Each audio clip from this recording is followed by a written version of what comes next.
This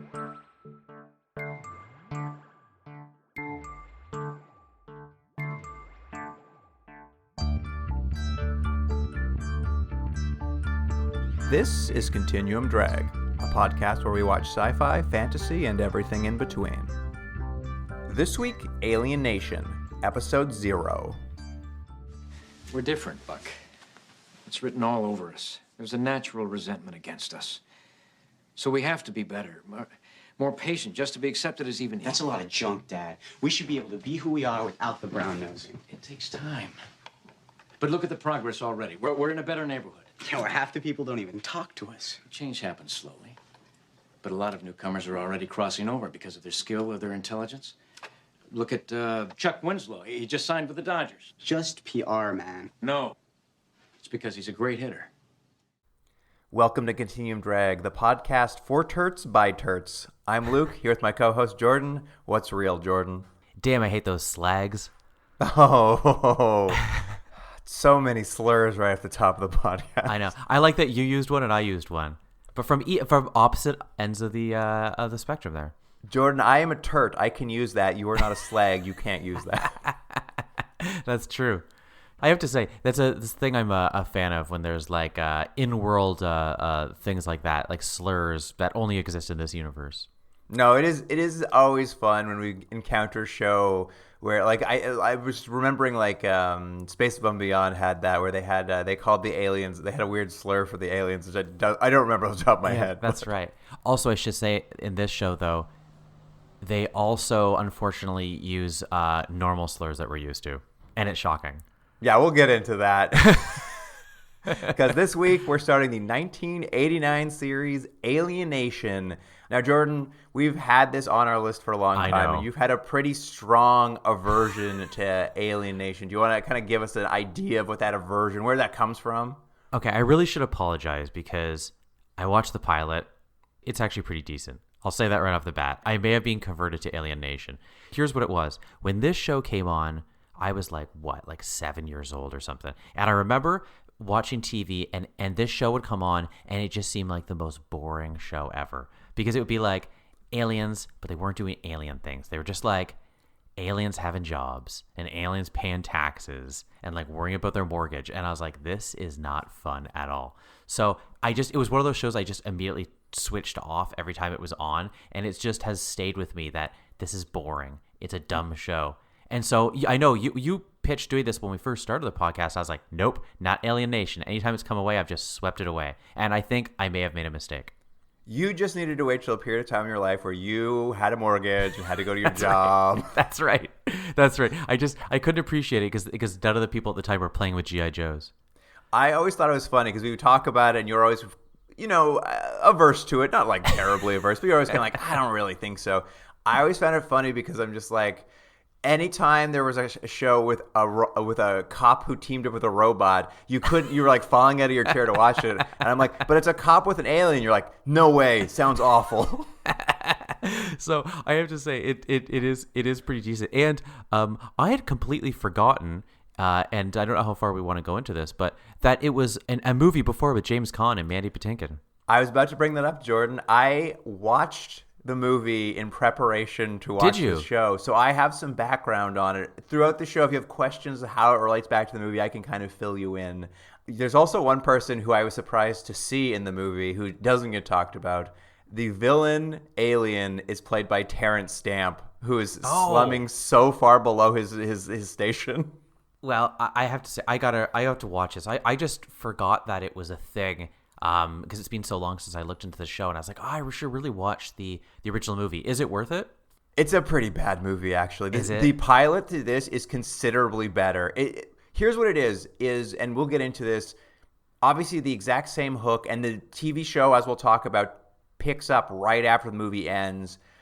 The thing is, the plot they chose for the movie is just kind of dull, and I'll be interested to see as the series goes on, but they also build a piece of alien mythology into the movie. It makes the aliens extremely overpowered, potentially, though I think they kind of wrap that up in the movies. I don't think we'll see that in the actual series, but I would say that so far the TV series is definitely one-upping the movie. Okay, good to know. And James Caan clearly hated being there. See, that was kind of my draw because I always liked James Caan, and I found, sometimes he didn't make the greatest movies, but his 80s were sort of hit and miss, and I was like, oh, maybe it's not so bad. Mandy Patinkin, though, what a guy. Does he do a song and dance number, Mandy Patinkin? I wish. I don't think anyone's doing a terrible job in this show. So I think we're watching maybe the best version. The people in the show at least are happy to be working. Well, it's interesting because this show seems like it was both a weird failure and a huge success, seeing as it got canceled but then stayed on the air forever. That's true. Well, before we get into it, Jordan. Yeah. Let's talk about the show a little bit. It aired on Fox from September 18th, 1989 to May 7th, 1990.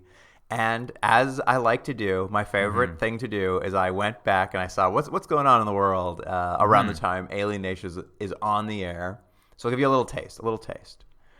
September 23rd, Alien Nation's just premiered. It's 1989. Nintendo is celebrating its 100th anniversary. Wow, Nintendo was around for 100 years at that point? Yeah. They started off as a trading card company. Or not trading card, a playing card company. Oh, okay. That makes sense. A week later, October 1st, the first legislation for same-sex civil unions in the world becomes legal in Denmark. Way to go, Denmark. Yeah, there you go. A week after that, about October 9th, the official Soviet Union news agency reports on the landing of a UFO in the USSR. Did anyone ever follow up on that? Did they give any more information? I looked into the Wikipedia about it, and apparently some kids said they saw an alien saucer land and a bunch of weird, tentacly armed aliens get off and just, walk around for a bit and flow away. And the newspaper's like, well, it's true. Report it. October 17th, the San Francisco Bay Area earthquake of 89. You know what? I don't remember that earthquake. Again, I was playing with G.I. Joes. I had no time. You were busy. Yeah. November 9th, Jordan, you probably forgot about this too. Fall of the Berlin Wall. I do remember that. I mean, I don't think I understood the context at the time, but yes, I remember it happening. What about this, Jordan? December 17th, The Simpsons premieres. Yeah, I didn't watch The Simpsons right off the bat. I'm sure you're probably, because we're the same age. It was such a thing with parents, right? That it's such a bad show that it was naughty. I wasn't allowed to watch it. Yeah, because it was a cartoon, but it was for grown-ups, so they're all really freaked out by the concept of that in 1889. Yeah. I remember my parents also did not want us to watch it, but by 1995, we literally watched it every single day. Well, that was the thing. It was on twice a day after school, so it was just it's fine. And I think our parents realized we weren't tipping over cars over it. Well, this next one, Jordan, January 1st, 1990. This show your parents definitely banned you from watching for fear of you imitating it. Premiering that day, Mr. Bean. Oh my goodness, it's that old, Mr. Bean, huh? Mr. Bean, January 1st, 1990. Wow, that's really old. I'm surprised. For whatever reason, that seems to have been able to exist at any time. That's true. I'm surprised you think it's so old. I would have thought it was older. Oh, really? Oh, see, I would have thought if you had said 2000, I'd be like, yeah, it seems about right. You think Mr. Bean is that contemporary? He spans all the generations, He is timeless. Yeah. January 20th, George H.W. Bush takes office. Yeah, that's right. March 11th, Nelson Mandela released from prison. Or was he? Oh. Isn't that the stupid Mandela effect thing? Yeah. March 13th, Mikhail Gorbachev elected to president of the Soviet Union. Yeah. And finally, Jordan, April 24th, the Hubble telescope is launched. Yeah, how about that? Busy year while Alien Nation was on. Yeah, that's right. I guess, and people were just catching Alien Nation fever. They were after James Caan and Mandy Patinkin, they're like, we need more of this. We need more. Not to delay us any longer, Jordan, but I've got your favorite segment. It's the 60-second Oscars, March 26, 1990. Who's the host? Oof, 1990. Honestly, I'm gonna guess it's Johnny Carson. It's Billy Crystal. It's still Billy Crystal that time, huh? Man, oh man, he did it a lot. He goes deep into the 90s, doesn't he? Yeah, I just didn't think. I thought he was started early 90s, but I guess 1990 is early 90s. And what do you think Best Picture was? 1990. I'm trying to Remember, remember. think a year before that. Your okay. common mistake. I have one in mind, but I think I'm probably a year off, as I usually am. I'm gonna say Dances with Wolves, or it's either Dances with Wolves or Driving Miss Daisy. It's Driving Miss Daisy. Yeah. I was the year off. Yeah. Very good. Good Thank job. you. Thank you. All right, enough of that. Let's get into it. Here's the IMDb summary for episode 0, Pilot. Strangely, the IMDb doesn't have a summary, so I got the summary off of Alien Nation Wiki, your source for Alien Nation news. The Francisco family moves into a new house, and the police are called in to integrate the local elementary school. Buck gets involved in a street gang, and bizarre events start happening around the homeless community. Yeah. I mean, really, there's 3 major things that this pilot's trying to accomplish. 1 is establishing the world that we're in, and 2, the character motivations, so we know who they are. And then 3, there's sort of this mystery that you mentioned with like a dead homeless guy. I would say 2 to the 3 are pretty good on this show. I think we'll see. I'm gonna push back on that when we get there. Do you? You think they hit a home run on all 3? We'll get to it. We'll get to it. Okay. I would say this. There's a good world explainer off the top of this. A lot of it is archival footage from the actual film, but like what we see is an in-world like news broadcast with a huge flying saucer hovering over the Mojave Desert. A newscaster explains the arrival of the, quote, newcomers, which is what they call the aliens in this. I'm going to call them NCs probably just for the sake of brevity over the course of this one. Sure. But yeah, people call them newcomers, or if you're really mean, slags. There you go. The NCs, they were on a slave ship. There's about 250,000 of them arrived. They're an extremely hardy, genetically engineered race for labor, essentially. So they've sort of washed up on Earth shore. And recently, civil liberties lawyers have got the aliens released from quarantine camps, I guess about 5 years ago. And they're now kind of integrating into LA. And I got to tell you, Jordan, I don't know if you noticed this or thought this. I saw the movie too, and the movie starts off with a very similar encapsulation. That's why they could take a lot of it from the movie. It's almost identical to the beginning of District 9.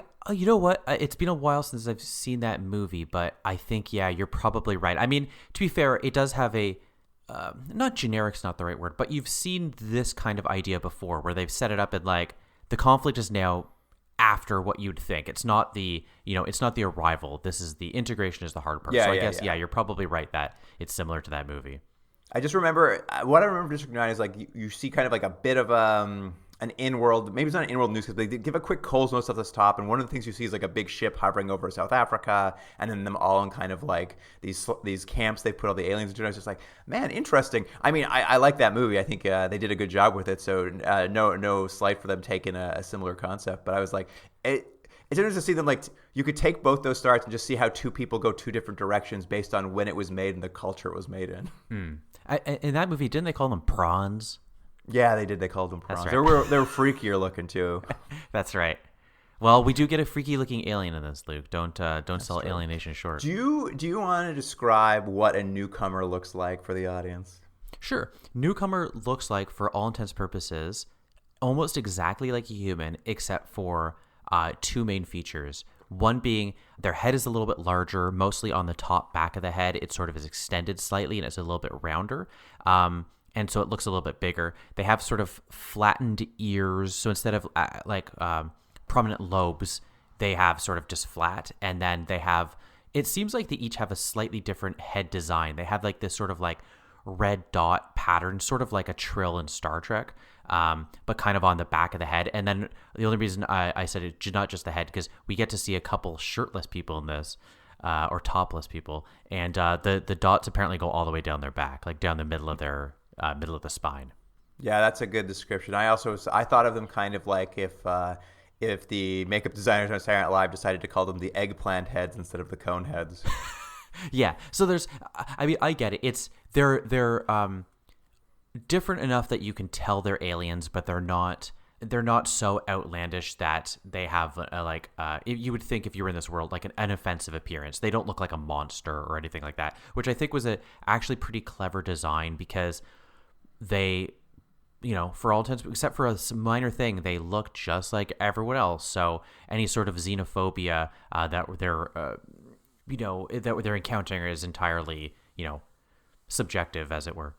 Yeah, yeah, and the episode really kicks off with a trip to this sort of urban homeless encampment where they immediately establish the divide between humans and the newcomers, where you kind of see a homeless human wander in, see a group of newcomers, and kind of get like, he's like, ew, gross, I'm not talking to you. Even us at the bottom of the food chain don't interact. And he goes to see his buddy who's like laying on a cardboard box, classic trope. And his buddy has some sort of freaky skin condition. Yeah, and it looks like almost he's got like open sores kind of all over his face and body, and it looks like they're like oozing. It's gross. Yeah, yeah. A newcomer priest. The newcomers have turned Catholic very quickly. Well, there's a couple things I'll say. One, I think the show does a pretty good job of it's pretty effective of doing what it wants to do, like in getting all these sort of ideas across. Everything's maybe a little bit on the nose, like they really like you're saying, everything just like the homeless guy. They're not worried about subtlety. They're not worried about subtlety. That's a good way of saying it. But I did think it's funny that in this very short time, they've not only integrated, but like the aliens have worked their way up in the like hierarchy in some ways. Like, yeah, one of them's gone to the seminary already. Yeah, he's already gone to the seminary. He's into it. And then like later on, we're going to meet one of our main characters, George Francisco. And he's already worked his way up to detective. I'm like, man, that'd be 5 years would be impressive just for a normal cop.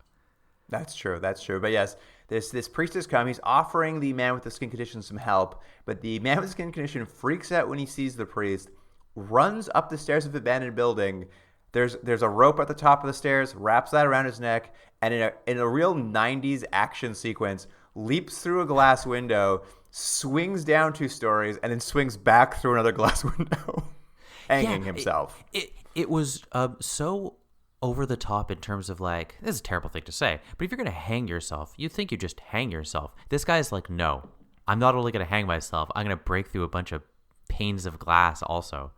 Well, it felt to me like you're going to go to commercial break after this. You need a big action sequence, but it's written as it's kind of a tragedy is occurring. They're like, well, let's just make the tragedy pretty action-packed. And they're like, we'll do. Let's just have him break through glass. And we jump from there to from the underclass to the middle class, where our protagonist newcomer family, the Franciscos, are moving into the suburbs. They're breaking barriers. They're moving into the suburbs.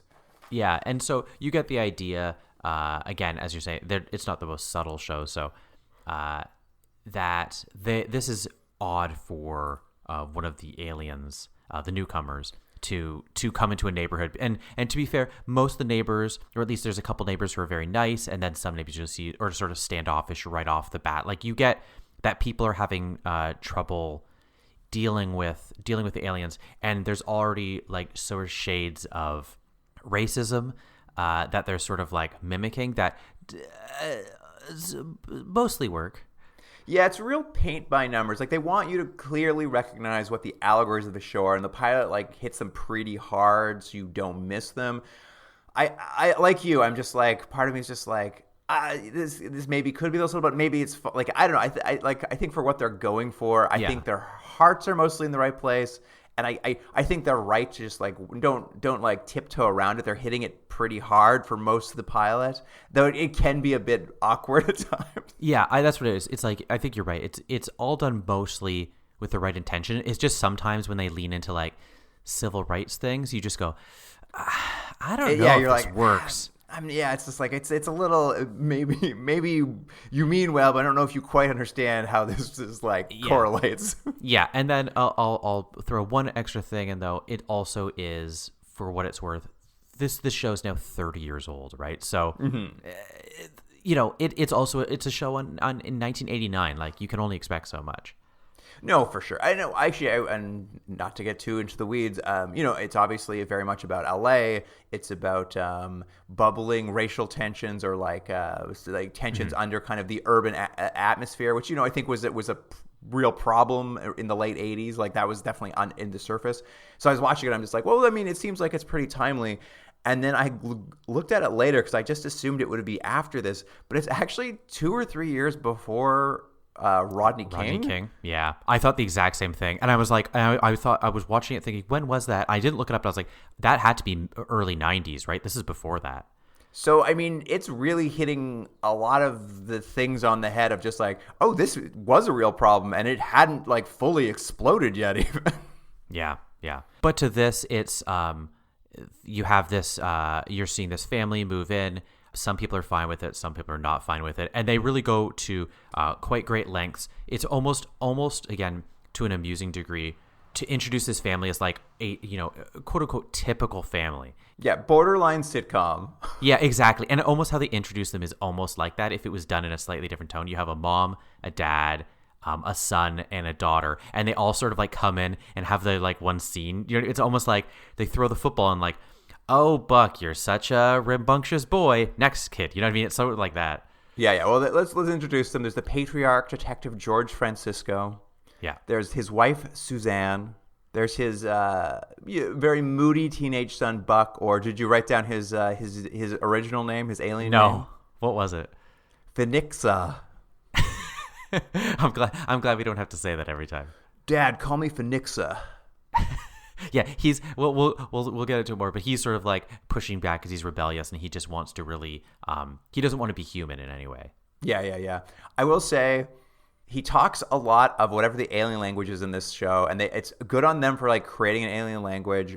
And I don't know if you caught it, but when they the title treatment for the series, they show like what I thought it was like a sound wave at first, and then the title appears above it, and I'm realizing it's the they've created a written language for the newcomers as well. Oh, I didn't realize that. Someone put a lot of trouble into the backstory for these newcomers. And finally, the final member of the family, the preteen daughter, Emily. Yeah. And from here, we cut to meeting our other lead, the human detective, Matthew Sykes. I described him as an off-brand Mick Jagger. It's funny you mention that. We were having this conversation because last night we were watching it, and I said, what is it about his face? He's got a real distinctive face. And I did say the same thing. I said, he's sort of got a Mick Jagger thing because he has a very prominent jaw, mouth sort of face. Yeah, he's kind of got those lips. I kind of thought he looked like someone like a soap opera star. I think he's got a great face for TV because he's got that thing where he's like half handsome, half ugly. He's just like interesting looking, and I think also the character is pretty well written. As every time they give you a thing where you go, hey, he's all right, they give you another scene where you're like, he's kind of a dick. Well, Sykes, when we meet him, he's visiting the grave of his former partner, Sergeant William Tuggs Tuggle. And they establish here that this series is now taking place exactly 1 month after the movie. Yeah. So, and when we're going to meet Tuggs just in a quick sort of flashback. And I don't know why, Luke, and maybe you didn't feel the same way. He didn't sound anything like I thought he was going to sound. I just thought he'd be like a bigger kind of gruff guy. And then when we get to the thing, he's sort of like a smaller kind of funny guy. And I don't know why that threw me so much, but I was like, that's not what Tuggs is like. Well, I'd already seen him in the movie, so I knew what he was like.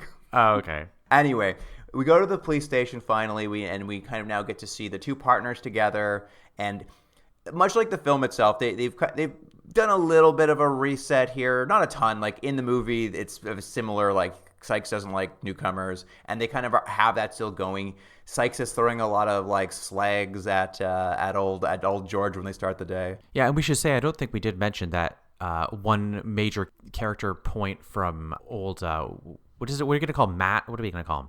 Matt, I guess. Sykes is that he has a problem with the newcomers, and you're going to learn that his partner, was killed by a newcomer. Yes, and so he has this inbuilt problem with him, which of course, like, can you believe these two opposite people are partners? And you're right. Why did not love this? I'm not sure, because I'm like, oh, that's pretty great. But it does start off really quickly. You see he's throwing around this slur, and George is like, hey, listen, buddy, I don't mind if you call me that, but could you maybe not say it during interviews of suspects? Yeah, it actually I actually thought this was a good scene, and then it turns into a little bit, ooh, we need to pull your collar. But it's totally crazy. I just want to talk about that real quick 1 second. He asks him not to do that, and then George is like, You saying that is a lot like saying these, and he literally lists off like 5 really bad slurs that you would never hear on television anymore. And I was just like, Yeah. oh my God. Yeah, it was shocking. I paused it and then rewound it. I was like, sorry, did he just say all of that? It was like, yeah, he did. And I was like, what? It's a different time in TV. Sorry, continue your point. That's okay. The thing I was going to say is it was interesting how I thought this scene accomplished introducing George's character very well, in that you know right away that he's slow to anger and he's trying very, very hard to integrate. That's sort of like his main character trait, is that he really wants to succeed, and he's someone who will let kind of things slide. He sees the big picture all the time. And I thought that was a really good scene for doing that, where he's just like, hey, I'm not upset. I really kind of should be upset, but like, it's okay. We're all cool. We're partners. We're going to work together. But maybe here's a little note. And I thought that was a good opening scene for him to how he sort of is for the rest of the show. And I'll fill you a little of the backstory if you like. In the movie, he's bumped up from beat cop to detective, and it's at the behest of like City Hall's putting some pressure for him to put like a newcomer face as a sign of goodwill. So he's kind of been moved up when people they don't think he's earned it yet. It's sort of an affirmative action sort of thing. Yeah, there's some tension there for sure. Right.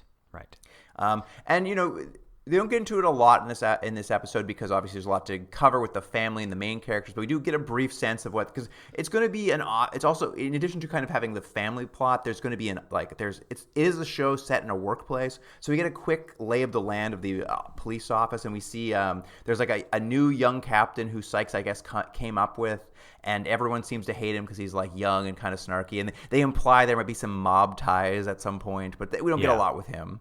Yeah, he just sort of has a smarmy face. You're like, I don't like him. Yeah, exactly. There's a beat cop who gets a little more screen time named Fuentes, who plays a bit more of a part in this episode. Yeah. She's sort of, for most of the episode, just kind of comes in to like drop little bits of dialogue to help progress the plot. She's sort of like, she's a parking lot, she's the desk, but she's just sort of used there as, for that purpose. There's another reoccurring character who really gets almost no screen time, but I think we'll see more of him coming up. He's Sergeant Hobbs. He's the cop who gets his mug broken. Yeah, and I did like, though, that, we'll talk about it as we go in, but he sort of has a character arc as well, which is interesting for a character who's in probably like 3 scenes, because he's sort of like, we introduce him and he's sort of like as a representation of probably other people in the police force, that they have a newcomer working there who seems to be working as some sort of like janitorial position. I didn't exactly know what his job was. Guy at the station, something like that. And he's really not very nice to him. And hoping not to have to walk too much in eggshells about this, but like it felt to me that they had cast him in a certain way, and so he's a black police officer who is not very nice to this newcomer. And again, in this show, that seems to sort of hit you over the head with stuff. Do you think the thing was supposed to be that how difficult it was for someone of his race to have to work his way up in something like a police department, and now he's not being nice to someone else? Do you think that's what they were saying, or is that reading too much into this because it's like everyone is having a problem, they're xenophobic or racist or what have you? I think you're probably treading the right path. We can talk about it, and there'll be another scene I will talk about it in. But there are actually quite a few times over the course of the episode when someone gets mad at a newcomer or is xenophobic toward them, it is weirdly usually given to a person of color or someone else in like a traditionally disadvantaged spot, which I think what they're trying to show is just like they're so disadvantaged that even the people who like. But I don't think I think if the thread doesn't make as much sense. Like it doesn't make like it stands out a little bit where you're just like I don't think that like. Well, you're right. They do it at least 3 times in this show, and that's why I thought, like, again, maybe hitting it too much on the head with it. It's just like okay, I know what they're going for, but there's just something. Perhaps maybe the best way to say it is it's a little bit clumsy. Yeah. It's sort of like it's just like you see it's even crazier that everyone hates them. I'm just like, I mean like late in the thing we do see a person of color like defend them and give a speech about civil rights and like kind of help inspire them to like keep going to try to counteract a little bit. But it was just odd. Like I could see the writer's room. They're like, oh, this is great. We'll cast these people in it, and it'll just really show just like just the hardships and like kind of like and show a real parallel to how racism works. But it is also kind of just like, see, it's not all white people's fault. All the races. Yeah, I think it probably watching with slightly modern eyes does give you that feeling. Yeah, I think it is. It's a little bit. I think it's a little bit more modernized. You're like, oh, I think we would tackle this a little differently today. yeah, but I think that is the idea they're having, is that like maybe all humans, and once they're put in a position of power, will look down on other people and don't want other people to have what they have. I think that's what they're going for. Heart's in the right place, I think, which is very clumsy. Yeah, so it's a long way to say for this cop, there's sort of like, you get sort of a seed, and he has this interaction with this this other alien who we're going to learn has been named Albert Einstein, and I guess is going to be kind of the show's comedic element, although I don't know how well it works. His core character trait is he is dumb. He's a dumb man who's clumsy, but they called him Albert Einstein. Yeah, and so that's the gag, and so he's clumsy, and so he does, like, right off the bat, he, like, breaks this cop's mug, and the cop gets really angry at him, and sort of is, like, overly angry and overly cruel about a very minor accident, and you'll see that's going to be part of his character arc. But, yeah, the Albert Einstein character, I don't know. I don't know if I'm into it. You didn't enjoy it when he sprayed himself in the face with a fire extinguisher and then fell over in a pratfall like he was in a Three Stooges comic cartoon? There's a couple people in this that seem like they're in a different show, and that was one scene. And there's a scene later where they talk to, I think it's supposed to be a couple people who are, I think they're on drugs, and they like are giving a report or whatever. And the woman is so over the top in her performance that it's like, I don't know. Was the director not paying attention? Like, it's just, she's so over the top. They're really trying to lighten the mood a bit. I agree. Like, does it fully work? No, but I will say, I was entertained by this like extremely comic character for some reason.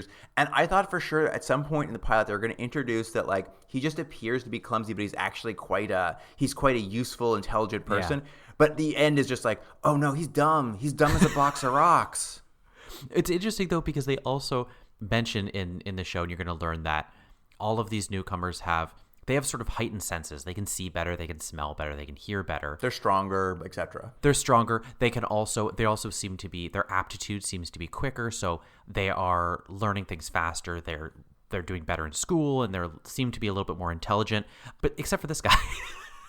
I think George at some point says it's just like you. Like, obviously, some people are a little better off, but some of us are just like dummies. What are you gonna do?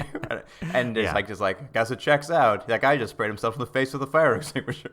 Yeah, so he's the comic relief. I'm gonna assume in future episodes we're just gonna see this dude like trip over buckets and stuff. There's also one more character who fits into the workplace part of the show, which I was surprised to realize was gonna be a recurring character. But there's like a paparazzi, but for crime.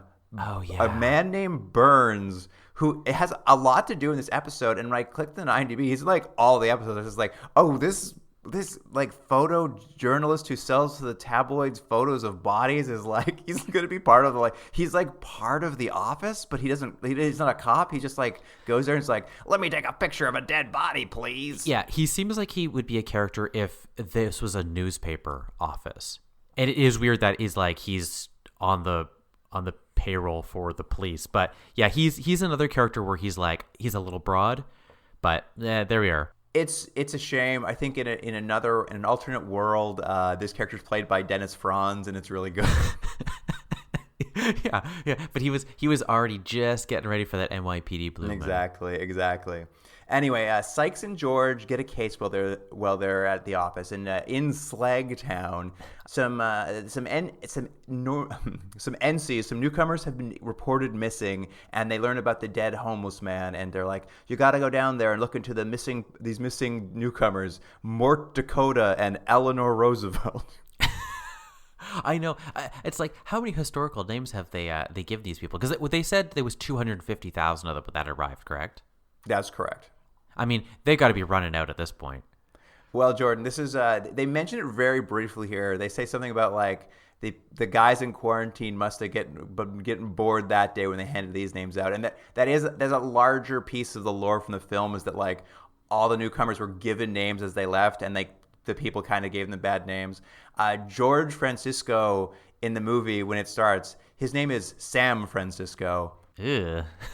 And Sykes says, "That's terrible. Your new name is George." And he's like, "Okay."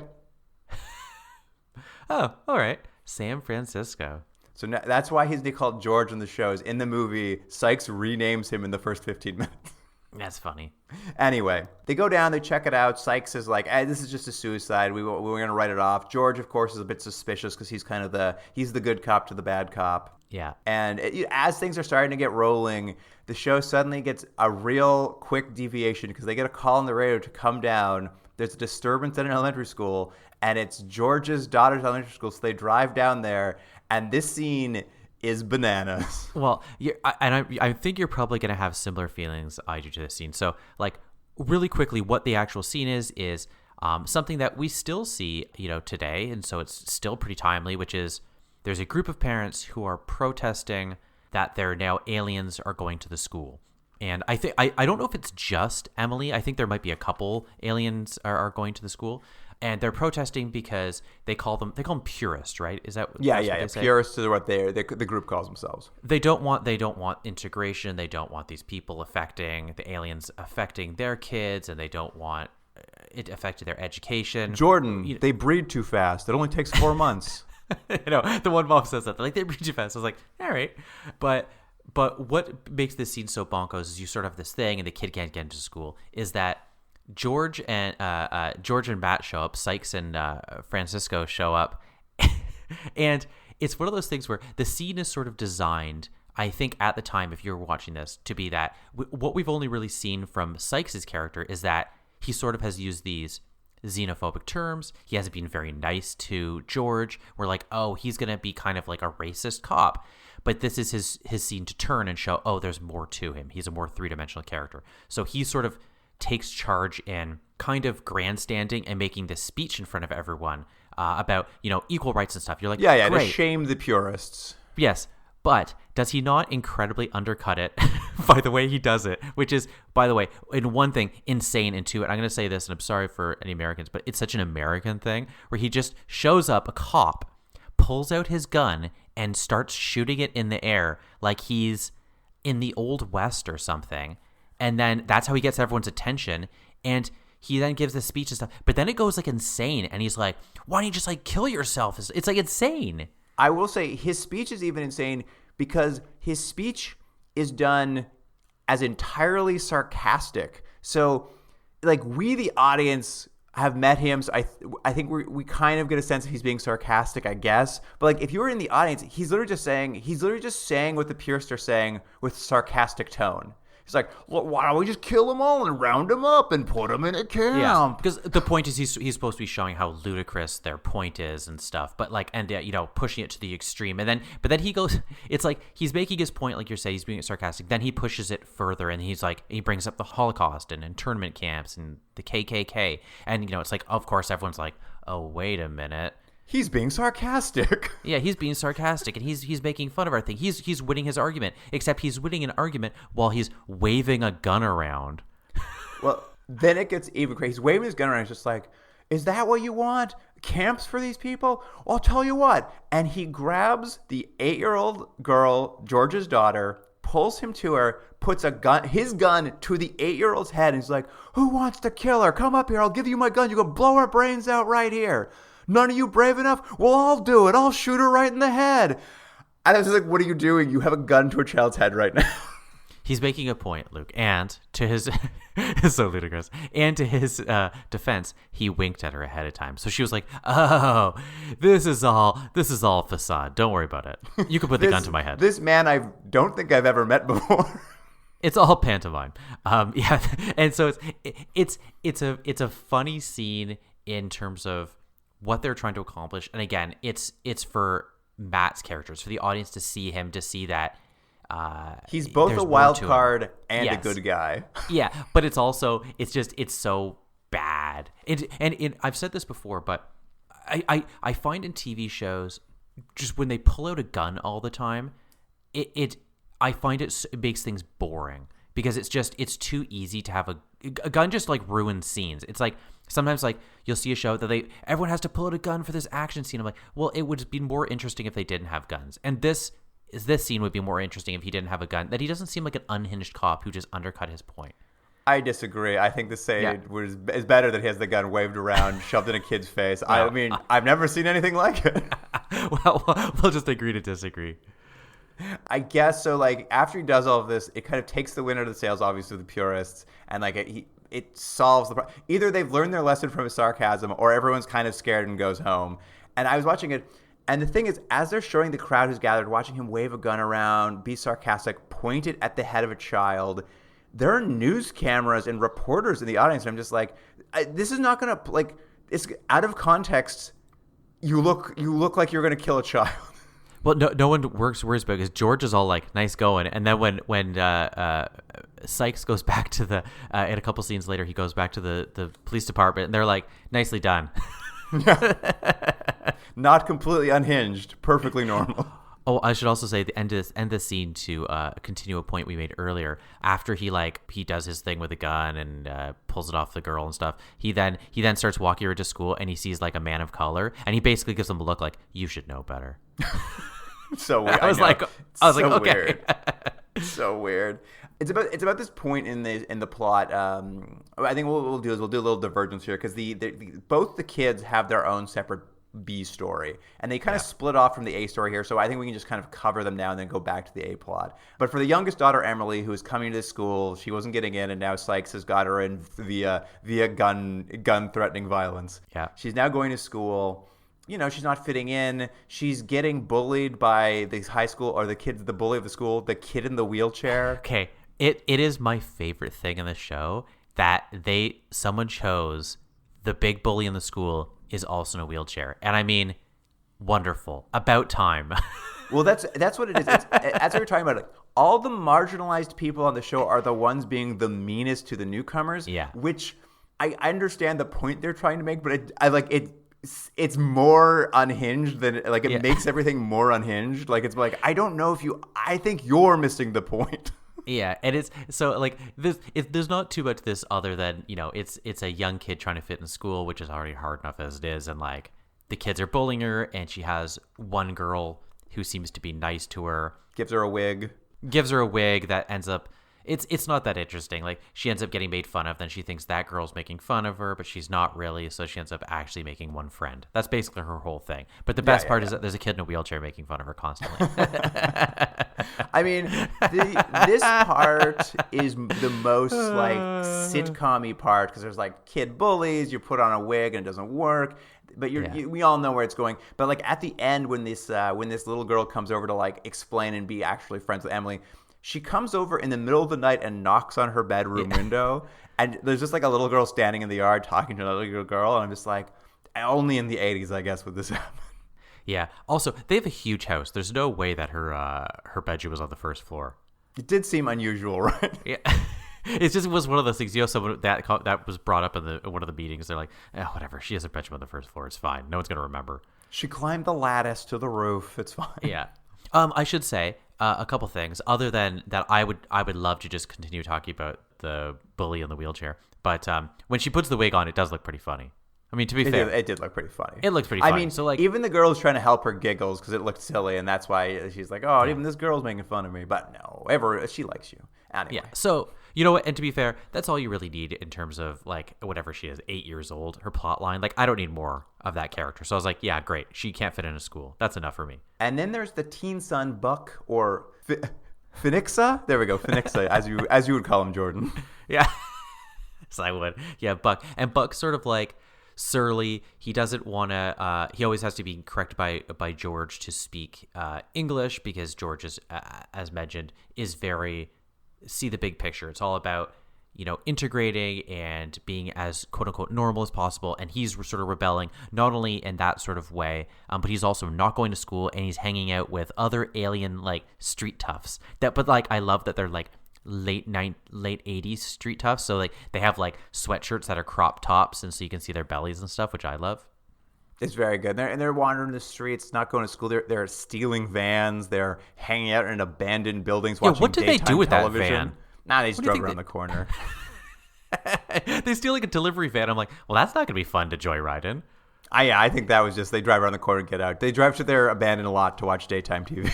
Yeah, that's right. Yeah. It's mostly just seeing him fight with his dad and like the tension in the house. We do get a great sequence where he goes in the room and he plays his weird alien orb harp. Yeah, yeah.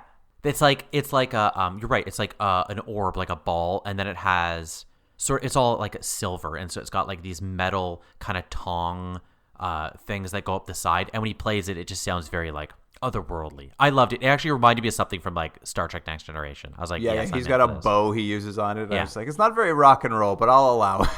Yeah, yeah. At any rate, so he's doing this. He's kind of getting into trouble, and at some point, they get attacked by another teen gang while they're in their hideout. The fight goes crazy. He's trying to escape, but the gang members are pretty rough. And one of them drops a gun at some point in the middle of this gang fight. A gun falls to the ground, and Buck picks it up and, to defend his friend, shoots another kid. I don't know. Did he kill him? I think they said he's in the hospital, right? Well, we don't know. Like, we see Buck shoot this kid, maybe kill him. For the rest of the episode, he seems a little on edge, and he's trying to, like, he feels bad. He clearly feels really bad. And he's trying to be nicer to his parents now. And I was like, are we going to resolve this episode? And like at the end of the episode, you see Buck, and there's a news report on. And they say this youth tough was shot, but he's critically injured, and we're still searching for the newcomer who shot him. And I was just like, this is wild to start off your teenage kid's plotline in he's wanted in an attempted murder. Yeah, I have a feeling that's going to be a thing that's going to come up a few episodes later. Like they've just sort of seeded that now as sort of like what's going to be the result of these actions. Like it's a big swing because it's just like it's going to be really hard to talk your way down from that.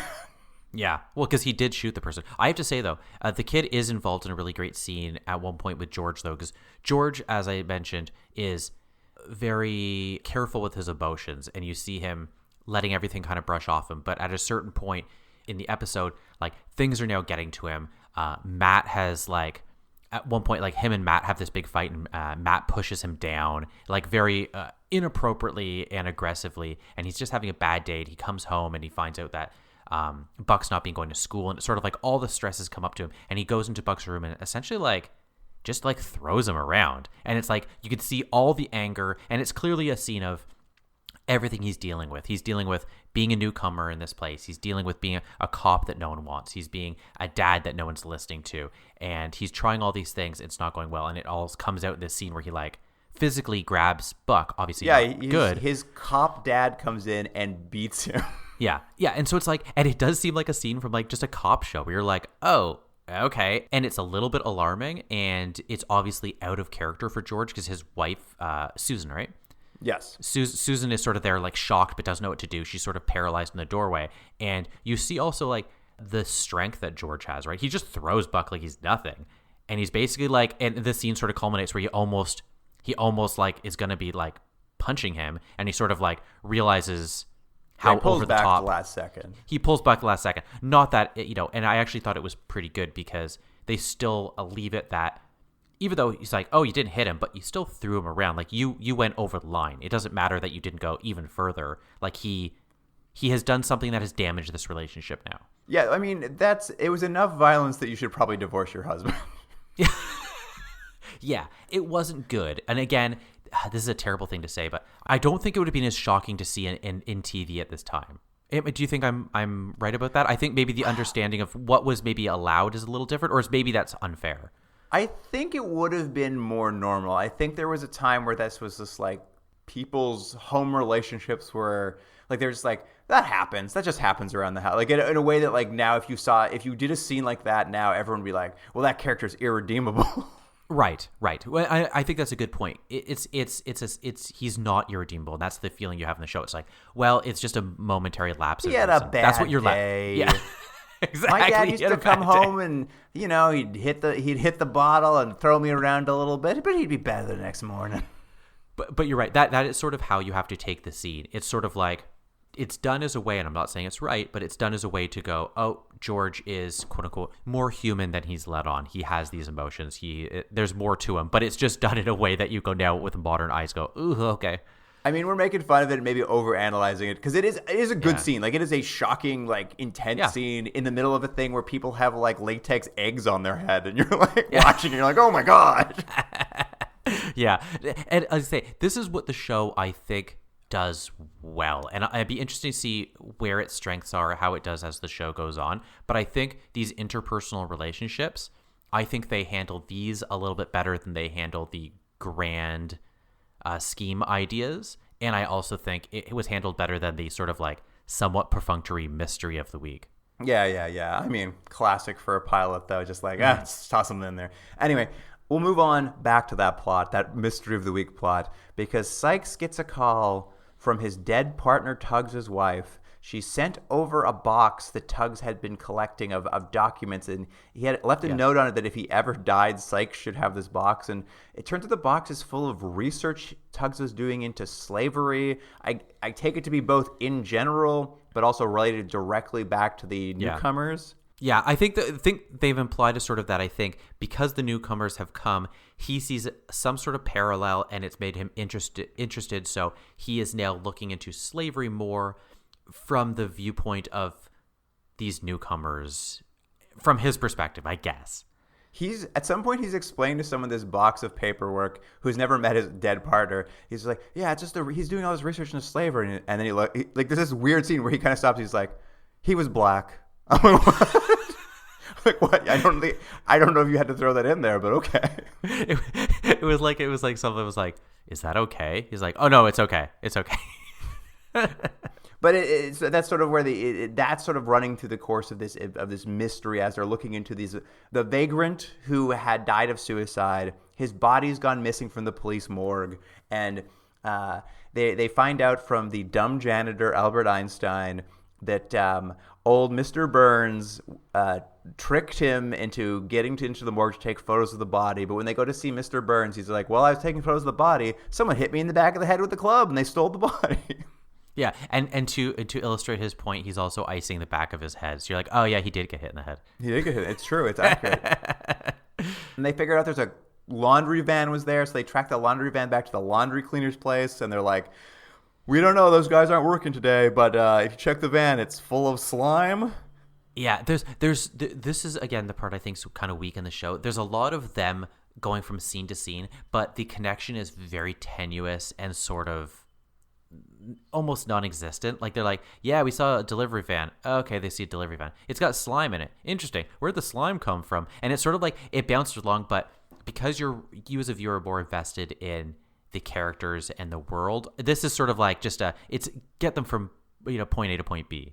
It is true because this happens, and the scene they go from to here is they have Sykes come over to dinner, and they have a family dinner, which is like it's like the plot stuff is perfunctory to get us to the family drama. Like they're like we got to get back to the family drama. It's so much more interesting, and it really is more interesting. Like he goes to dinner because George is good at picking sports bets, so he wants to get George's advice on sports. Yeah, betting. which is. You know what? A really interesting character thing, because we learned that Sykes, like, he keeps betting he's losing, and he finds out that George is really good at, like, essentially, like, playing the odds in his head and the percentages. So he's picking winners at a better rate. So he's sort of like, George keeps, like, going, like, come on, like, you should meet my family. We're partners and stuff. And he's like, I just want you to use you for my for your picks. And so it's sort of like, I'll pick some football scores for if you come over to dinner. And so it's like they keep playing with this tension and this friendship that's clearly going to be burgeoning between these two, and you're right, it's the interesting part of the show because they're like, hey, is there something in that van? Don't worry, we'll worry about it later. Let's go to dinner, and then you'll drink your weird milk drink. But what it is, Jordan, is what gets newcomers drunk is not booze, but sour milk. Yeah, and so there's an ad. I only know they call it White Gold because I don't know if that's like a brand name. Or I think that's like a brand. nickname. I think it's a brand of. But sour milk. there's a billboard in the background that's pretty good, and it has like an alien drinking it, and it just says "Feel the smoothness, White Gold." And I was like, pretty good, guys. Well, what I liked is George pulls himself a big lumpy glass of sour milk, takes a sip, and goes, good week. It's pretty funny. Did you also catch as they're serving dinner they promise they haven't made any raw beaver? Yeah, explain this to me. There's sort of like, I don't know if it's that they're sort of playing with the stereotype that they eat like weird meats and stuff. So they're always kind of making jokes. So like, oh, we're not going to be making ostrich. We're not going to be making beaver. Is that what it is? Is that the aliens really do like these sort of like quote unquote more exotic animals? Or is it that that's just a stereotype that they're kind of joking about? No, they eat raw beaver. That's all they eat. Okay. There you go. Although in this episode, I think near the end they say something like, "Let's go get like some raw ring-tailed sloth." So I guess they eat a few bizarre animals, but only raw. They can't eat cooked meat. They keep saying that, but I kept thinking it was done like as a tongue-in-cheek thing to like tease the humans. Maybe I'm wrong. It's no. In the movie, you watch him eat a raw beaver. Oh, okay, that's weird. So yeah, so but don't worry. When what's his face Sykes comes over for dinner, they have salad. Exactly. And the dinner goes well. Everyone has a nice time. And that night, as they're getting ready for bed, George and Susan are happy with how dinner went. So they get into some pretty spicy alien sex in bed. Oh. And surprisingly graphic. You know what's funny is the scene started and I'm watching it, and she comes out and sort of like, it's not like a negligee or it's like a nightie sort of thing, but it's like a little bit sexy. And I was like, huh, look at that. She looks a little bit sexy. And then George is laying there like all like ready for it with like no shirt on. He's on his stomach with his like back exposed. Which is funny because he's on his chest, and what I like about the aliens is they're like 98% human. You know what I mean? It's like he's got nipples, he's got armpit hair, he's got his arms out. I was like, oh look, would it be too weird to give him like funny armpits or something? Anyways. But like the only thing different is he's got these like trill lines down the middle of his back. He lays on his back, and we get a scene of basically alien foreplay, where she like blows on him. Well, she's just like, I see you're presenting your back to me. What do you want something? He's like, maybe. And she's like, how about a Hummer? And then she hums onto his back with her lips. He's loving it. He runs his hands up her leg and then slides 2 fingers behind her knee, and she starts moaning. And I was just like, oh my God, what is going on here? It's one of those weird things where at all times it's like it's in a very adult scene, but it's also so not adult because you're not actually seeing anything, but it's shot like an erotic movie from 1990. And they're behaving like it's quite erotic. And Yeah. I will give this I'm going to give it something. I'm going to give this to the show because as this is happening, George starts to laugh, and he turns over, and she's like, "What are you laughing at? You think this is funny? Me giving you a Hummer?" And we at home are like, "It's very funny." And he's just like, "I was just thinking about that adult movie we rented and how funny human foreplay was." Like they make the joke themselves. I was like, "This is pretty good, actually. It's very funny for you to like be like, yeah, of course this looks silly, but like think about it. What wouldn't look silly?" You're right. It's done slightly for comedic effect. They also want to show this couple is still in love and they have this sort of relationship also. Isn't it funny that aliens like give each other Hummers? So bizarre. It was so, I mean, and you're right. It was shot so like erotic too. I was like, this is so intense. Like, I don't know what to do with this. Anyway, the next day they get back to the like crime detecting. And as we were saying, in that way where they clearly don't really care that much about this plotline, because in a heavily 80-yard scene that attempts to race past how little sense this makes, Sykes and George get out of the car, see a random guy just stepping out of a doorway, and they're like, "That's the guy who drove the truck," and they chase him. I'm like, I know. Who? What? It was almost shocking how little they had connected the dots at that point, because I rewound it and was like, I must have missed something. But it's not. They're just like, hey, there's that guy we're looking for. He's a laundry driver. I'm like, oh, I didn't know you guys were looking for him. Okay. Well, you can even tell the dialogue's in a sound booth. Someone's just like, there he is, the guy we're looking for. I'm like, oh, that was clearly fixed later. Yeah. So they chase the guy. It's a scene where, you get again. I say they don't miss any chances they have in this show to establish who the characters are and the difference of them. You get Sykes chases the guy over the rooftops in like a fun action scene, and George has sort of done the analysis to realize, oh, he's going to come out this door, and he just catches him at the bottom. And it's like, can you believe we're so different? I'm a little rock and roll. You're a little country. Exactly. And the guy they catch, he's like, we were told to steal the bodies by newcomers. And they're like, newcomers are behind this. Yeah. And you're like, oh, yeah, okay. Sure. But at this point, we already kind of knew that, right? Because we'd had a couple of scenes of seeing them do like what almost looked like an autopsy, right? They're like gowns and they're newcomers doing. Yeah, this there's some work on the shadowy newcomers in medical uniforms doing surgery. We don't know who they are, but every time we cut to them being like, interesting. I'm like, okay. Well, I like that they do it, and they sort of give the hint, like, oh, what if they're evil? But I was like, I know they're not. This is clearly just like a misunderstanding, and they're trying to do something. Like, it's obvious. Yeah, it's definitely a bit of a red herring. Certainly from our perspective now, probably at the time to you, be like, I doubt they're going to set up their pilot episode about how difficult it is to integrate into a society as a new culture by being like, but you know who the bad guys are? The newcomers. Yeah. Yeah. Anyway, Sykes goes home, and we haven't talked about her much, but he Kathy has this apartment. What's her name? Kathy, his newcomer neighbor, who's also a little bit sexy. Yeah, we were watching, and I said, because Jamie doesn't want to watch this. She's doing puzzles behind me, and I'm watching this, and I was like, is she a little bit sexy? Is she showing a little bit of sexy shoulder? And she's like, she's really sexy. She's not wearing a bra. You're like, that's not what I'm into. Tell me about the shoulders. Well, I noticed she had very nice shoulders. She was wearing a shirt that was like, sort of like accentuating those. Hey, Jamie, why don't you have a shoulder shirt like that? I'm feeling it. This is not what I meant. It was a funny thing because I think that's what you're supposed to get across. Because basically, he's in his apartment, someone new has moved in, and it's like, it's a newcomer. But guess what? She's not ugly. You know?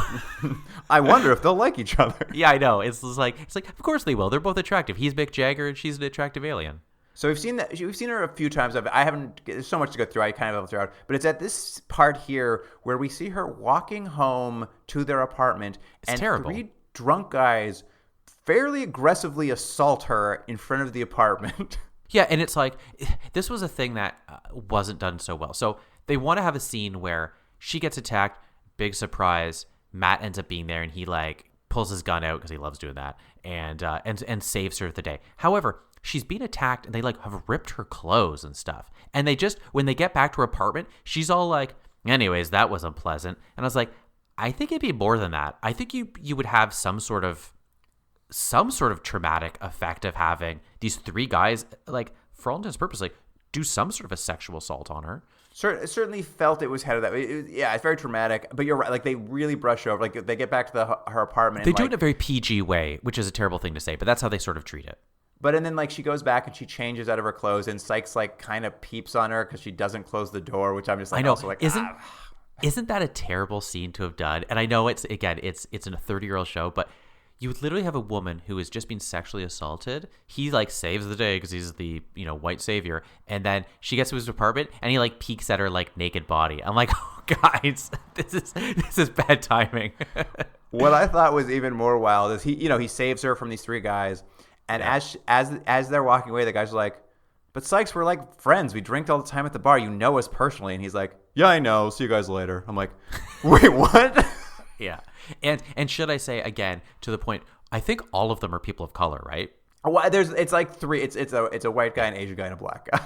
Yeah. I think the casting was like, everyone can be bad. Am I right? Yeah. I mean, it's sort of weird. It's like on these shows where, they often aren't casting people of color, and so it's like nice that this show's casting a little more people of color, but it's like they're all in these awful roles. Yeah, it's like, well, we didn't even mention the coroner, the police coroner is an Asian gentleman, also hates the newcomers. I mean, everybody hates the newcomers. Yeah. Sure. Yeah.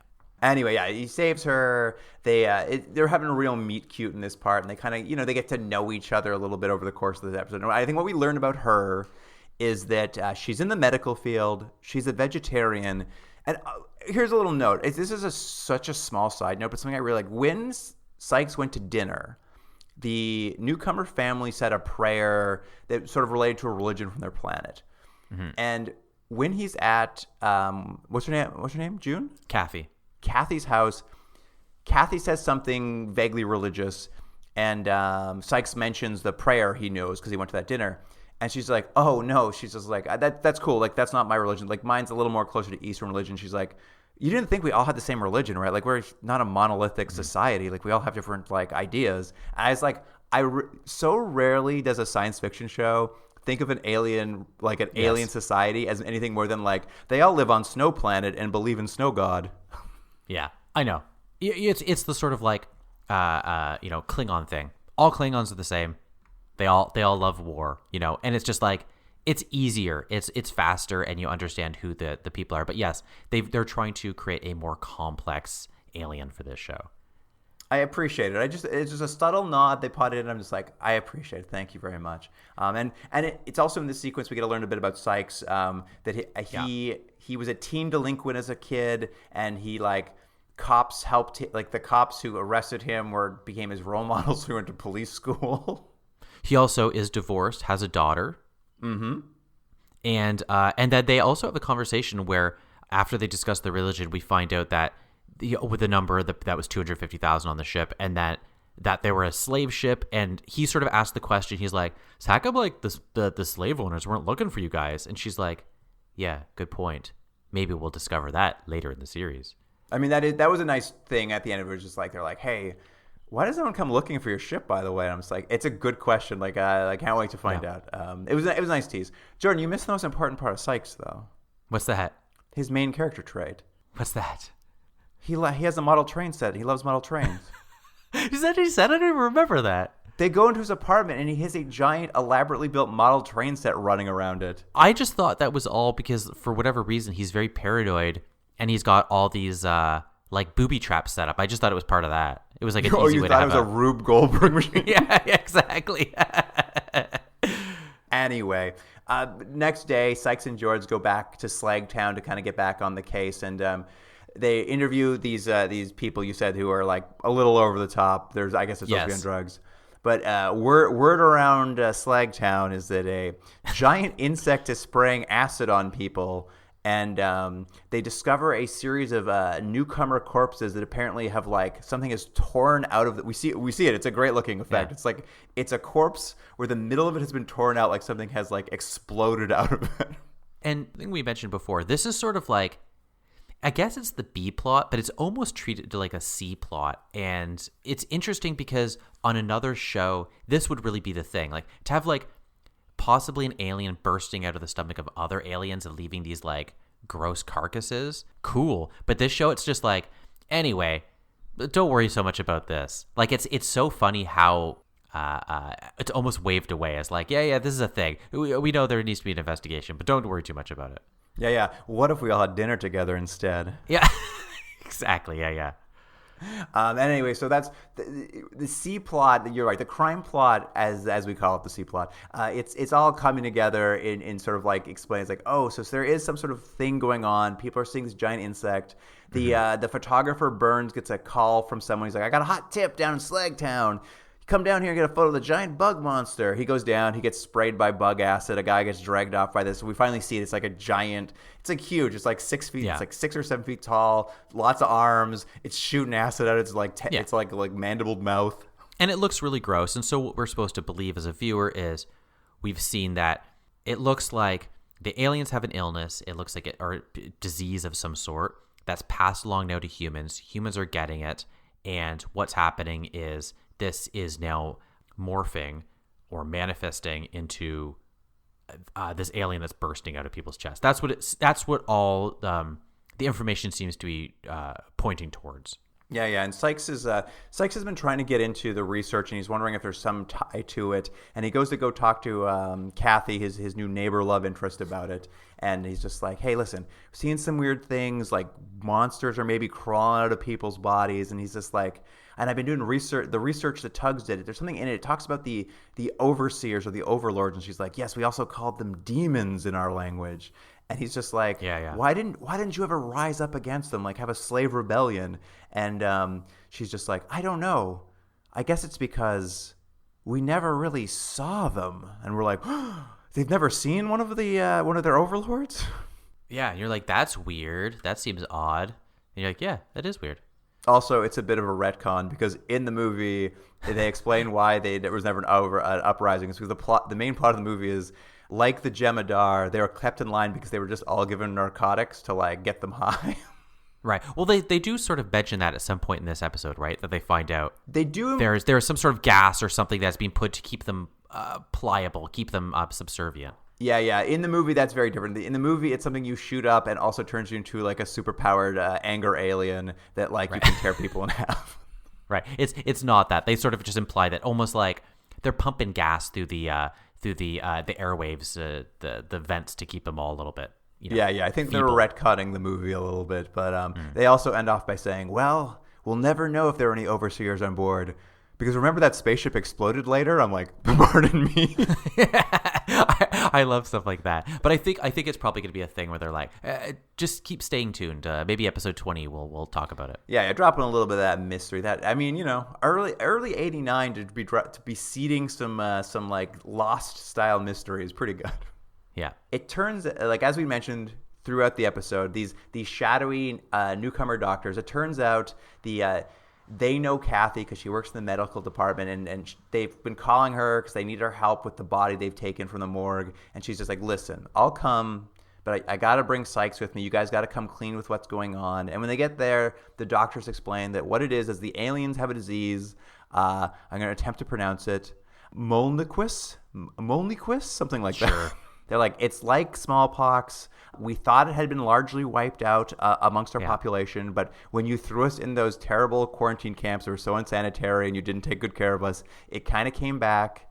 And we heard about this body coming in, similar symptoms. It seems like the disease has now jumped to humans, and we wanted to develop a vaccine before anyone found out because we don't want to get in any more trouble with the humans. And the whole scene kind of culminates, and they're like, Sykes is like, listen, we got to call the CDC in. You got to come clean. That'll be better than doing it in secret. That'll build trust. And it's a fine scene. It's a fine scene. And but it's really shows this has all been like a red herring. Yeah, exactly. Yeah. And like, big surprise, they're not bad guys. They're worried about the optics of this. What it really all comes about to. Sykes is like, it doesn't make a giant bug jump out of you. They're like, what? What are you talking? You stupid? Is this man dumb?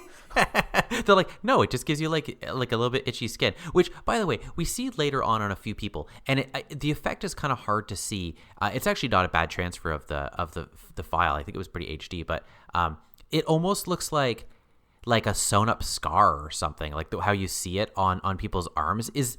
And then later on, like, you'll see Susan have it. What were they trying to say? Like, oh, they're all still getting it? Here's the thing. There's kind of a double-edged sword here. It's like the idea is there is this like smallpox floating around. And you're right, I've forgotten about that. At the end of the episode, there's an implication that Susan maybe has this alien smallpox herself. She maybe has caught the disease. But you also see the scars on other people, but that's unrelated. That's the giant bug that's running around shooting acid on the people, is also doing separate, different skin condition injuries. Right. And it all kind of looks the same with the same effect. Yeah. But it is at this point that Sykes and George go undercover as unhoused people to finally track down what's the deal with the giant alien bug that's running around town if it's not leaping out of people's bodies. I loved it. They immediately find it. It's spraying. It grabs Sykes. It's spraying Spikes in the face. George starts shooting it, and they knock it over. And it turns out it's a Scooby-Doo style villain. They pull the mask off. And it's just the purists who have built an alien bug suit, and they're trying to pin a giant alien bug on the newcomers in an effort to make people not give them the vote. Yeah, so it's like, in some ways, I think this is very good. It's sort of like you build it up to be this thing, and of course, it's actually just horrible people being horrible, and it was never anything other than that. And I kind of like that. But it also, from a TV perspective, is kind of a letdown. Like, you're right. It's sort of like, oh, so this is Scooby-Doo? That's what it is? Jordan, it's the funniest thing I've ever seen. It is. It's I've never so weird. seen a full drama episode lead up to pulling the mask off the bad guys. I was like, this is outrageous. This is such an outrageously funny thing to do in your pilot. Like, it cuts all the stakes out. It's just like, it's a man in a mask all along. I was like, well, this is amazing. You're exactly right. There's no stakes left because not that it was that great a plot line, but they do set up this mystery. And then it's just like, they're like, anyways, this is why we weren't that interested in the mystery, because it was just a guy in a suit the whole time. Like, oh. I loved it. I've never seen anything like it. I thought it was the funniest thing I've ever seen. Anyway, the episode kind of concludes with a plot line that has been running through it, the idea of Tuggs' death. And we haven't talked about it much, but it's come out, it's like seeded through the A plot, but the idea that Tuggs died and that there may have been a conspiracy behind his death. Mm-hmm. And we've been seeing throughout the episode, we've seen a few flashbacks to how Tuggs died in the film, which is in the movie, there's an armed robbery they come across, and these newcomers have a high-powered rifle. Yeah, and this one scene, this flashback, seemed like it was a scene from RoboCop. Like it was so overly violent. I loved it. It's like looks like people are robbing a convenience store, but they're robbing a convenience store with like AK-47s. Like it's just like there's so much guns and so much fire. And basically you have Sykes and Tugs. Tugs. Yeah, they're both behind cars, sort of like pinned down, getting shot, and Tugs who's gonna obviously we know is gonna die. They keep shooting further and further into cars, so he's like running out of real estate. Yeah. Oh, that's just it. The ammo so high powered that he's hiding behind the car, but it shoots straight through the car. So eventually, as they shoot through the car, it hits him. What I really like. So I've seen the movie, Jordan. So that's all from the movie, except for the cutaways to the new guy playing Sykes, who are just like he's like standing behind a black wall, like, oh no, my partner. Yeah. So this is how he died in the movie. He was shot during this armed robbery through the chest. You see it like it's pretty bloody, like his chest explodes as it comes out. And throughout the pilot, they're like, but what if there were more to that death? Even though the entire plot line of the movie was about solving his death, and they do, and like we find out who did it and why they did it. They're like, but what if I went and looked at the car after he died, and there was another bullet hole, but from the other side with a police bullet, because he was also shot in the front by an assassin at the exact same moment he was shot in the back by a criminal. No, he was shot in the back by a cop at the same time he was shot in the front by a, wasn't it? No, because he's got his back. Oh, he had to his the back car. to the. That's right. You're right. So the high-powered weapon blows a huge hole in his chest from the bad guy, from the criminal, and then they're like, but also from his front, a cop also shot him in the chest. I was like, pardon me? At the exact same moment, and that's what killed him. I'm like, I don't think so. Well, the high-powered thing just blew a hole in his stomach. He was fine. He was fine with that. It was sort of like a cartoon thing. It was the other shot that did it. But yeah, it sets up this like weird like other plot line that I don't want to say it's overstuffed, but it just felt like this was something maybe they could have come back to if this was like a little mystery they wanted to have see through the series, because it was like, look, you already have the history of these aliens coming. You have introducing the characters. You have them trying to integrate into life. You have each of the characters have their own plot line. Like we never even talked about Susan. Hers is pretty nothing. It's just like she goes running and stuff, and people don't like her, and she doesn't. And then a woman tells her about civil rights, and she's okay again. So like they each have their own plot. There's so much in this, and then like even this C storyline of the Scooby Doo thing of the reveal, and then they're like, oh, also let's talk about the partner getting killed. I'm like, I think it might be too much, guys. Well, it's just so funny too because it's such a complicated retcon to additionally be like, yes, he was killed by getting like obviously murdered during the movie, but what if he was like double murdered? Anyway, so that's sort of running through. Here's the thing, to your point, to what effect? Because what we're gonna find is the reveal of it. But you're like, did that add anything? Well, I'll try to explain it as best I can. I don't think it adds anything. So the whole thing is that we've seen this flashback a bunch of times. We see what's happened, and they're like, if only there was a witness. And like in the movie, Tugs pulls a man out of the car before he dies and saves his life. And clearly in the footage from the movie, they pull a 50-year-old man who's driving this car out of the car and push him away. And they're like, we found him, and we brought him in for an interview. Cut to, it's young Tuvok, Tim Russ, like 40 years younger than the man they pulled in the car. Is that who that was? Yeah, that was Tuvok. Oh, I didn't even recognize him. Very young Tuvok. And Tuvok is just like, yeah, when I got away from the car, I saw a police sniper on the roof, and they were shooting, but I just assumed they were on your side. And they're like, well, can you look through these photos and tell us which policeman might have done it? And he looks up, and he sees beat cop Fuentes sitting across from them smoking a cigar. And it's, you know what? It's some really weird choices were made here, but I ended up really liking it because what happens is like this slow motion push in on Fuentes as she like notices. It's really tight. As she notices them looking at her, and she like looks up to give them a smile and a wave, and they cut back to like the reverse slow motion pushing on them, like looking shocked and angry at her, and she's like, her slow motion face is just like, uh-oh, am I caught? And then a voiceover comes in that is it's her voice. And she starts talking, and she's just like, hey, I used to work in a women's prison. I'm like, what? And after I got out, because it was so bad in there, I became a beat cop. And while I was working my beat, one of those warehouses you went to during the episode, why the mob came to me and told me, protect that warehouse because we're working with the alien overlords to make a special gas to do something evil in the future. I didn't want to do it, but I needed the money. So when Tuggs found out what I was doing, he said I had 48 hours to turn myself in. So I shot him in the chest instead. But I can't go back to women's prison. Didn't I tell you at the start of this? I'm afraid to go there. And as this voiceover is going on forever and this slow motion push is happening, she's putting a gun in her mouth at her desk. And I'm just like, when is this voiceover coming from? Because she's... And Sykes like knocks the gun out of her hand, and you come to realize like what they've done is they've shot this slow motion thing, and they're also playing a dialogue from a scene that we're not going to see where she's explaining what happened. Yeah.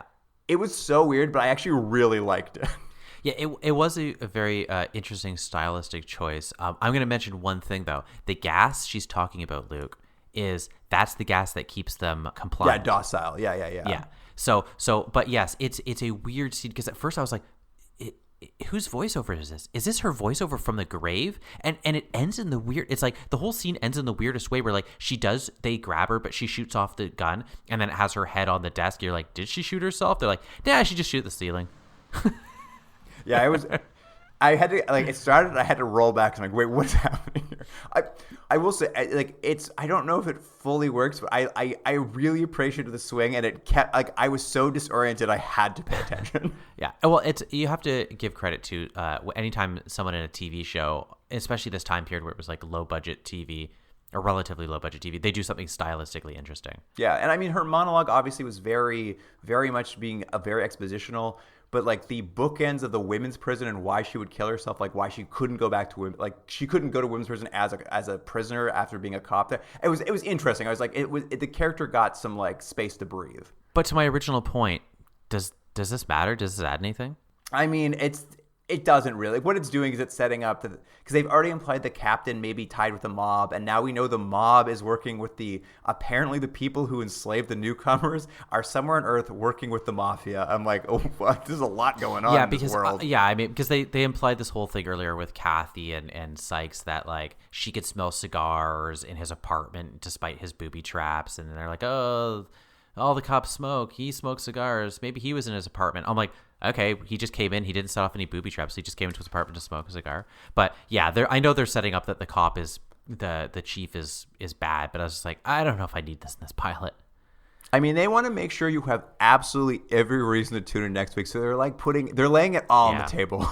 Yeah. But that's a pilot, and I have to say, we've seen a lot of pilots, and we've seen a lot of these sort of hour and a half sort of movie pilots. It's a pretty good one.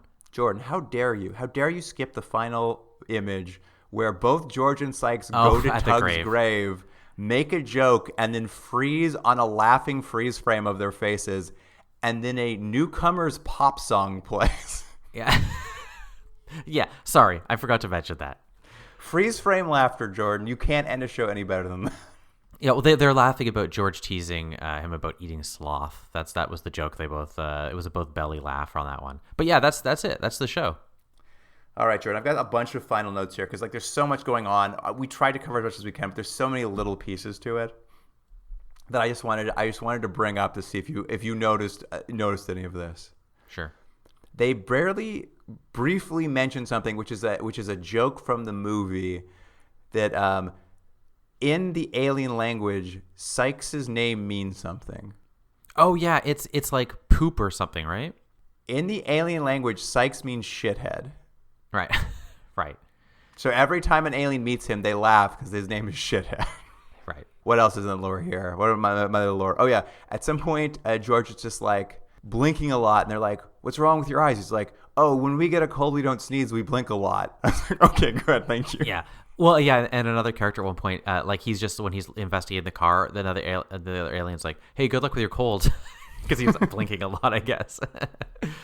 And we didn't cover this at all. It was also a wild scene. There is a scene in the middle of this where the purists light a flaming circle like a cross on the front of the Francisco's lawns and drive off while breaking windows. It's like it's so fast and so intense and never called back to. I was like, what is happening? Well, it's part of like Susan's plot where she's basically like, I don't want to live here because people are so unwelcoming. But I did like though that they're like, well, we got to put a burning thing on their lawn. They're like, well, don't do a cross. Can't do a cross. They're like, oh, we'll just make it a circle, like a saucer. It makes sense. Yeah, it's pretty good actually. But yeah, I'm sure we missed a bunch of it's a densely packed 2 hours. Yeah, and I only have one thing. Did you notice at the very beginning when they're showing that they're in L.A., Rambo 6 is playing? Oh, I did notice that. That's in the movie. That's from the movie Rambo 6 is playing. I had to look up which movie Rambo 6 was and when it came out. Yeah, so I thought that was pretty good. Do you know which one Rambo 6 is?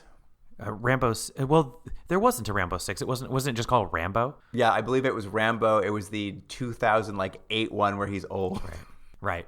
Which I guess, does that make this 2008, do you think?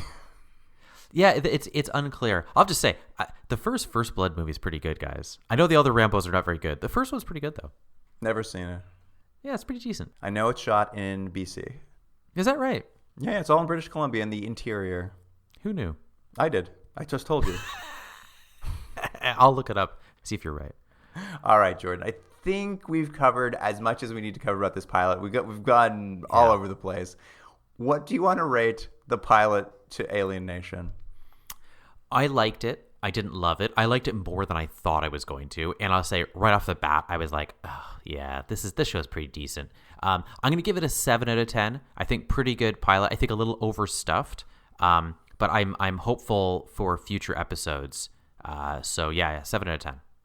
I agree. I also was surprised. After watching the movie, my hopes had dwindled a little. It's a pretty run-of-the-mill action movie from the 80s. This does a lot more with the premise.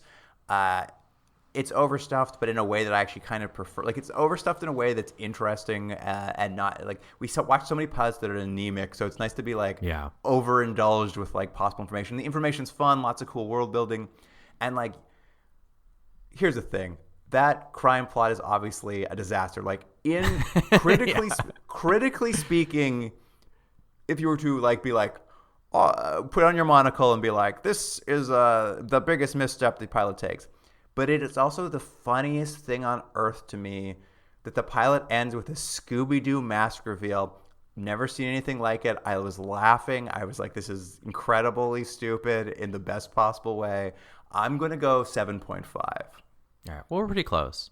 We'll see. Hopefully that's not going to be how the mysteries are every week. Because I assume they obviously will continue this sort of same thing with two plots of like a crime of the week mixed with something happening to the family of them having to adjust. I would be my assumption of what every episode's going to be. And I'm hoping that every crime of the week doesn't end with them pulling off the mask and going, Mr. Wilson?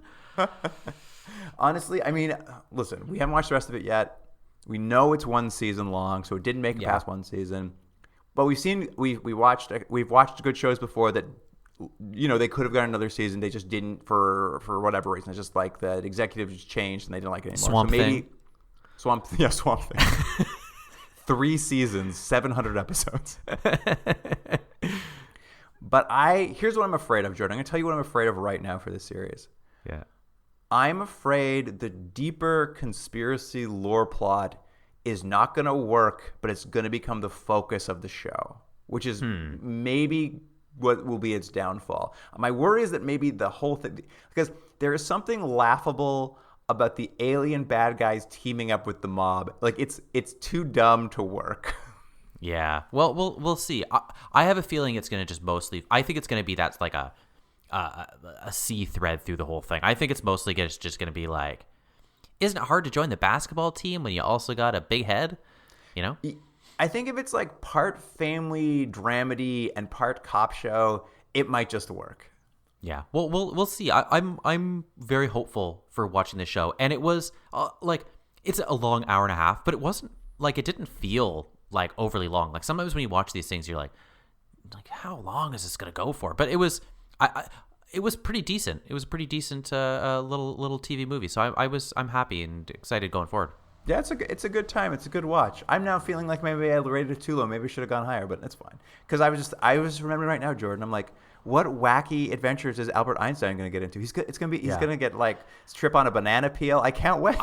I don't know if I'm excited about that, but we'll see what future episodes are. And I have to again apologize that I have been poo-pooing this since we first started the podcast. All right. Well, that's it for this week. Listener, thank you for joining us. You can reach us at Gmail. How does this work? continuedrag@gmail.com if you want to email us. Any insights on Alien Nation. I don't know what they might be, but who knows? And of course on Instagram, Twitter, Facebook. We're gonna have so many. There's so many clips from this. It's an endlessly entertaining show to watch as well. I just remember, remember when they call the little girl Spongehead? That was pretty good. Yeah, I forgot. There's another slur got thrown in there. Yeah, Spongehead. So yeah, definitely check that out. You're gonna see some pretty great clips on there. And you'll see the alien head, the alien monster. You realize there's an alien. Anyway, doesn't matter.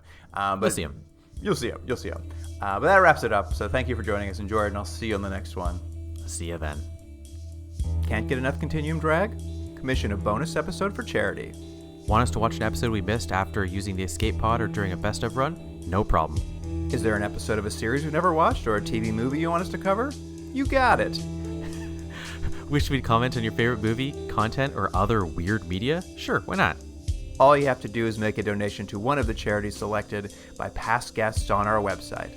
We suggest a donation of $50 per television hour of content we're watching, but everyone's means are different, so give what you can. Get all the details about bonus episodes for charity on our website, continuumdrag.podbean.com, or follow the links in our social media profiles.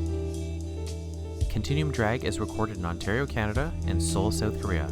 Theme music by James Rick Seidler. Produced by Jordan Dullick and Luke Black. Special thanks to Aaron Hughes.